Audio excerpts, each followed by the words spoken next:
Hi.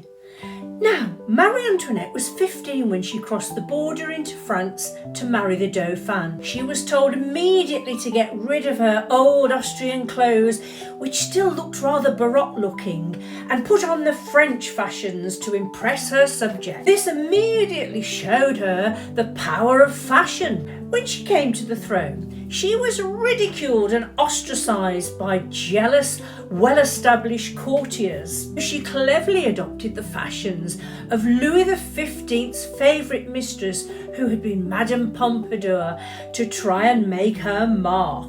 This was called the Robe française, and it was a light, flowery, airy, whimsical fashion of the Rococo period, but it had retained the sack-back style, which is this lovely seaming here that falls beautifully, of the previous fashion, which had been called the robe volant.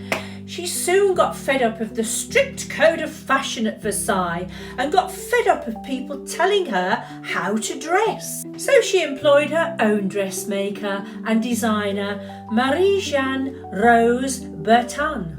She brought back her own design from the English court called the Robe Anglaise. This was inspired by men's wear of tailored jackets, you see, even more power grooming. Bodice was now close-fitting, no sack back, with this gorgeous back-seaming design. But still trying to fight the sniggers and the whispers, she had to keep thinking of new things to outdo her courtier. And this lovely creation, the big dress, was now called the Robe Grande.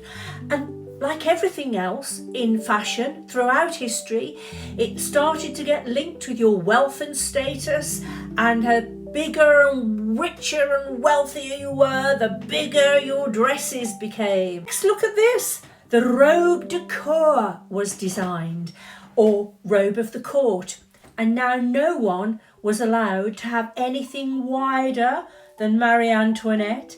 And let's face it, us peasants couldn't work in this sort of thing, just nobility and aristocracy and royalty. As things were getting higher, wider and bigger, this started to include things like wigs too, and hair decoration, anything from farmyard designs to seaside designs to ships. And it worked. She started to gain some respect. So, as she started to get more comfortable and accepted, she could now follow the European fashions, and this beautiful, elegant style from the Polish court was spreading across Europe, and this was called the robe polonaise, and it has a lovely bustle back. But her mother wasn't very impressed. No, she told her, "You are starting to look like an actress."